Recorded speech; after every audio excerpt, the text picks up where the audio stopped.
Hello, mon impératrice, je vais te donner 3 secrets pour t'en sortir en cas de tromperie de la part de ton conjoint. Et je pense que c'est la même chose aussi pour les hommes. Premièrement, tu viens d'apprendre que tu as été trompé. Forcément, c'est pas quelque chose de reluisant. Mais je vais te dire, prends le temps d'analyser les choses. Prends le temps de te tasser, moins écouter ceux qui vont te donner des conseils, bien entendu, parce qu'ils veulent ton bien, mais c'est toi qui as subi cette injustice. Et c'est à toi de savoir ce que tu veux réellement. Est-ce que tu veux rester dans la relation? Est-ce que tu veux partir?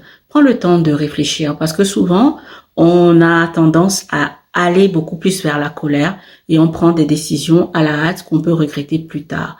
Non pas parce que on ne sait pas réfléchir, non, mais sauf que on réfléchit avec beaucoup d'émotions en même temps et ce n'est pas forcément la bonne décision qu'on va prendre au finish. Donc prends vraiment le temps, justement parce que tu es blessé, mais de réfléchir à ce que tu veux réellement et à ce que tu ne veux absolument pas. Deuxième des choses, prends le temps de pardonner. Pourquoi pardonner? Je dirais même, prends le temps de rapidement pardonner. Il faut vraiment se dire que plus vite on pardonne ce genre de choses, mieux c'est pour nous-mêmes. On ne pardonne pas forcément pour la personne, on pardonne pour soi-même, parce que c'est à soi que ça fait du bien. Voilà, on se libère d'un fardeau.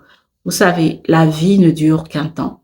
La vie ne dure pas longtemps. Pour certaines personnes, vous voyez, ils ont déjà terminé leur vie, ils sont déjà partis.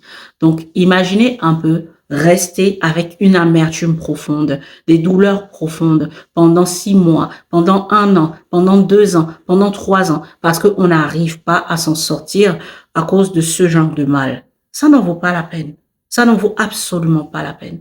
Donc vraiment, prends le temps de te dire qu'il faut que tu pardonnes rapidement. Il faut prendre le temps d'étudier en long et en large comment tu peux arriver à pardonner rapidement, en sachant que le pardon, c'est une décision.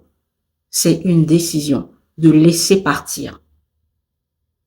Et lorsque tu vas prendre cette décision-là, tu vas voir qu'il y aura beaucoup de choses qui vont s'ouvrir à toi. Il y a beaucoup de choses, d'opportunités, des personnes géniales que finalement tu vas amener. Voilà, parce que l'attraction va se faire, parce que tu seras un réceptacle de bonnes choses. Troisième des choses, rends-toi visible. Si tu décides de partir de la relation, mais rends-toi visible. Ne te dis pas qu'il faut quand même que j'attende longtemps parce que il faut que je guérisse d'abord. Ensuite, bon, c'est vrai que, voilà. Non, vis ta vie. Vis ta vie. Bien sûr, fais attention parce que le temps que tu as analysé déjà dans la première phase, tu as analysé le pourquoi du comment, prends le temps de bien choisir la personne avec qui tu vas te remettre. Mais pas parce que tu as peur, non. Parce que tu analyses et savoir est-ce que c'est la bonne personne qui match avec toi, etc. Mais rends-toi visible. Ne refuse pas les dragues, ne refuse pas les sorties, même entre copines ou avec des amis. Non, vraiment, rends-toi visible. Sors, fais-toi du bien, vis ta vie. Et je t'assure que ta vie va continuer et ce sera vraiment un long fleuve tranquille. Il faut qu'on apprenne à se relever rapidement. Voilà. C'est pas la façon dont on tombe qui est importante. C'est la façon dont on se relève, la capacité qu'on a à se relever et souvent rapidement qui compte. Parce que la vie, je vous dis encore une fois, la vie ne dure pas longtemps. La vie ne dure malheureusement qu'un temps. Donc, profitons de notre vie. Profitons au maximum de vivre de manière harmonieuse. C'est essentiel.